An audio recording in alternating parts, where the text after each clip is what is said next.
All right, we're going to read our chapter 10 of Mouse and the Motorcycle. It's called An Anxious Night. So let me go ahead and get the camera so you can follow along and be able to look at the pictures as well. Okay. Chapter 10. Let's see if that's not too bright. An Anxious Night. At first, Ralph's scheme worked. Keith delivered the promised bacon, toast, and jelly. The mice ate sparingly and laid aside the leftovers against the day Keith must leave the hotel. So sparingly, they ate just a little bit. They didn't really get full. They just enough to take care of their appetite. Because, excuse me, they knew that Keith would be leaving soon and they would be running out of food, so they don't want to eat it all up right away. Ralph's mother continued to worry about tipping room service. "I want to do the right thing," she insisted. "There must be some way we could manage a tip." The mice dared not leave the nest to search for small coins that might have rolled under beds and dressers. It was late in the afternoon when Ralph heard Keith and his parents returning to their rooms. Very quietly, so that his toenails did not make scrabbling sounds in the woodwork, he slipped to the knothole and peeped out in time to see Keith flop down on the bed. "Do I have to go down to the dining room for dinner?" Keith asked his mother and father. "I'm not hungry." "Uh-oh," thought Ralph. "There goes dinner." "I told you not to eat that whole bag of peanuts so close to dinner time," said his father. "I didn't eat all of it," said Keith. "That's good," thought Ralph. "At least there would be peanuts for dinner." "You'll feel better after you get washed up for dinner," said Mrs. Gridley. "Hurry along now." When his parents had gone into room 216, Ralph noticed that Keith seemed to drag himself off the bed. He walked to the wash basin, turned on the cold water, moistened his fingers, and wiped them over his face. Then he turned off the water and gave the middle of his face a swipe with a towel, which he returned to the towel rack in such a way that it immediately fell to the floor. Keith did not pick it up, but there was nothing unusual about this. Boys rarely picked up towels. What was unusual was that Keith returned to the bed where he sat down and stared at the wall. He did not play with his cars, nor did he eat the rest of his peanuts. He just sat there. Ralph stuck his head out of the knothole. "Anything wrong?" he asked. "Oh, hi," answered Keith listlessly. "I feel sort of awful." Listlessly means he has no energy. No energy at all to do anything. "Say, that's too bad." Ralph ventured a little farther out of the knothole. Ventured. That means he came out. It's to go somewhere that might be a little dangerous or a little unpleasant, so he's just doing it carefully and slowly. He ventured out a little bit. Okay. "I know what you mean. Thinking about the motorcycle makes me feel awful, too." "It's not that kind of awful," said Keith. "I feel awful in a different way, sort of in my insides." "Think you'll make it to dinner?" asked Ralph. "Oh, I guess so." There was no enthusiasm in Keith's voice. "Anything I can bring you?" "Whatever is handy," said Ralph, who hesitated to place an order when he could see Keith did not feel like going to dinner at all. "We are sort of depending on you. The housekeeper found all those sheets I had to chew through to get out of the hamper, and I understand she got pretty excited about mice. We are lying low until the whole thing blows over." A smile flickered across Keith's face. "Don't worry, I won't let you down. I saved you some peanuts. I thought they might be handy for storing." "Gee, thanks," said Ralph. Keith got slowly off the bed and poked the peanuts one by one through the knothole. When he had finished, Ralph popped out again and said, "Thanks a lot." Keith smiled feebly and flopped down on the bed once more. Feebly. What does that mean? He smiled feebly. It means like he smiled in a way that shows no strength, no force. He just has no energy whatsoever. Ralph went to work moving the peanuts away from the knothole to make room for whatever dinner Keith brought. He felt it would be fun to be surprised by the menu this time. It was something of a shock to find that dinner, which was stuffed through the knothole much earlier than Ralph expected, consisted of a couple of broken soda crackers.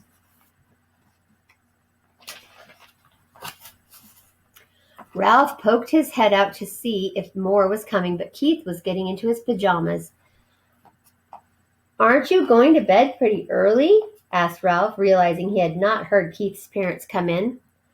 "I felt so awful I couldn't eat, so they told me I'd better come up and go to bed." Keith tossed his shirt on the foot of the bed and pulled on his pajama top. When his head emerged, he said, "I'm sorry about your dinner. It was the best I could do. All I had was a little soup." "That's all right." Keith was beginning to be concerned. If the boy could not eat, neither could the mice. Keith fell into bed, and Ralph ran off to report the news to his relatives. "What a shame," said Ralph's mother. "The poor boy." "Oh dear, whatever shall we do?" cried Aunt Dorothy. "Our very lives depend on him." The little cousins huddled together, big-eyed and frightened. "Yes, what about us?" asked Uncle Lester. "How are we going to manage if he doesn't bring us our meals? It isn't safe for us to go out pilfering when the housekeeper has declared war on mice." Remember pilfering, going to grab for little crumbs? "I knew it was a mistake to depend on people," said Aunt Sissy. "We'll manage somehow. We always have." Ralph's mother was trying to be brave, but Ralph could see how worried she was. "After all, he did bring us a supply of peanuts. We should be grateful for that." "He didn't bring many peanuts." Uncle Lester did not sound the least bit grateful. "The greedy fellow is probably ill from stuffing himself with nuts he should have saved for us. Serves him right." "Now, Lester," fussed Ralph's mother. "The boy had a right to eat his own peanuts, but I do wish he hadn't been quite so hungry." Ralph returned to the knothole. Keith was lying in bed with his sports car in one hand. "How do you feel now?" asked Ralph. "Awful," answered Keith. Before Ralph could reply, footsteps in the hall warned him that Keith's parents were coming. He drew back inside the knothole where he could observe without being seen. Mrs. Gridley paused by her son's bed and laid her hand on his forehead. "He does feel a little warm," she remarked. "He'll probably be all right in the morning," said Mr. Gridley. "He just hiked too far in the sun this afternoon." "I hope so." The boy's mother sounded less certain. Mr. Gridley filled a glass at the water basin and brought it to Keith. "Here, son, drink this." When Keith had drunk the water, he fell back on the pillow and closed his eyes. His parents went quietly into room 216. When it was good and dark, Ralph ventured through the knothole, so there he's coming out cautiously again. He could hear Keith breathing deeply, and he knew that he was asleep. Since he had no one to talk to, he found his little crash helmet where he had hidden it behind the curtain, and after he had adjusted the rubber band under his chin, he climbed up to the windowsill to look out into the world beyond the hotel and to dream about the lost motorcycle. From his perch on the windowsill, Ralph saw that the parking lot held more cars than usual. This meant that the motels back on the highway were full, and travelers had followed the sign pointing to the Mountain View Inn. He could hear the holiday weekend activity in the hall, too. People walking up and down, luggage being set with a thump on the floor, keys rattling in locks. Gradually, as the night wore on, the hotel grew silent. More silent than usual, for now even the second-floor mice were quiet. There was no scurrying, scrabbling, or squeaking inside the walls. In the silence, Keith tossed in his sleep and mumbled something that sounded like motorcycle. In a moment, his mother slipped through the doorway, pulling her robe on over her nightgown. Ralph hid behind the curtain, peeping out just enough to see what was going to happen. She laid her hand on her son's forehead and murmured, "Oh, dear." Almost at once she was joined by Keith's father, who was tying the belt to his bathrobe. "What's the trouble?" he asked. "Keith has a fever," answered the mother. "He's burning up." Ralph was shocked. The boy really was sick. It was not too many peanuts or too much hiking. The boy was really and truly sick. The father turned on the lamp on the bedside table, and he, too, laid his hand on the boy's forehead. Keith opened his eyes. "I'm so hot," he mumbled. "I want a drink." His mother pulled back a blanket while the father brought a glass of water and held up his son's head so he could drink part of it. Ralph watched anxiously, but this time he was not selfishly concerned about room service. He was concerned about Keith, the boy who had saved him from a terrible fate in the wastebasket and who had trusted him with his motorcycle, the boy who had forgiven him when he had lost that motorcycle, and who had brought food not only for Ralph but for his whole family. "We had better give him an aspirin to bring down his temperature," said Mrs. Gridley. Mr. Gridley started toward room 216, stopped, and snapped his fingers as if he had just remembered something. "Oh, I took the last one back in Rock Springs, Wyoming," he said. I had a headache from driving toward the sun all afternoon. I meant to buy some more when we stopped, but I didn't think of it again until now." "I should have thought of it myself," said Mrs. Gridley. "I knew we were almost out." "Never mind, I'll get some." Mr. Gridley picked up the telephone, listened, shook it, listened again, and said, "That's peculiar. The line seems to be dead." So that means, like, he's thinking, that's odd. It shouldn't be dead. "They must disconnect the switchboard at night," said the mother. "But surely there is someone on duty at the desk downstairs. Every hotel has a night clerk." "I'll go find out," said the father, and slipped out the door into the hall. "I'm so hot," mumbled Keith. "I'm so hot." His mother wrung out a washcloth in cold water and laid it on her son's forehead. "You'll feel better as soon as we get you an aspirin," she whispered. The minutes dragged by. "What's keeping him?" thought Ralph. "Why doesn't he hurry?" The old hotel snapped and creaked. Keith rolled and tossed, trying to find a cool spot on the pillow, and his mother wrung out the washcloth in more cold water. "When's Dad coming?" asked Keith, his eyes bright and his cheeks flushed. "In a minute," soothed his mother. "He'll be here in a minute." "I wish he would hurry," thought Ralph. Still the minutes dragged. Finally footsteps were heard in the hall, and Mr. Gridley returned to room 215. "He's here with the aspirin," whispered Mrs. Gridley to Keith. "At last," thought Ralph. "I thought he would never come."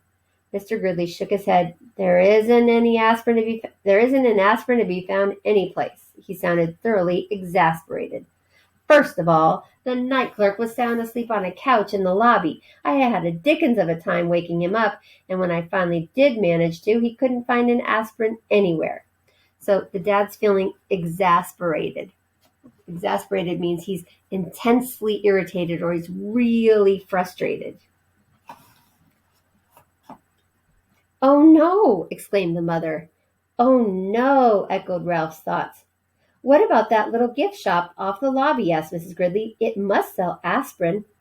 "Locked up tight, and the clerk went home with the key," answered Mr. Gridley. "Oh, dear." "The night clerk was really very nice about it," said the father. "He even came up and looked in the housekeeper's office." "How far is the nearest drugstore?" 25 miles back on the main highway," answered the father, "and it closed at 10 o'clock. It doesn't open until 9 in the morning." The mother held her watch under the lamp. "And it's almost 1 o'clock. It is hours until morning." She crossed the room to wring out the washcloth again. "What will we do?" "What can we do?" asked the father helplessly.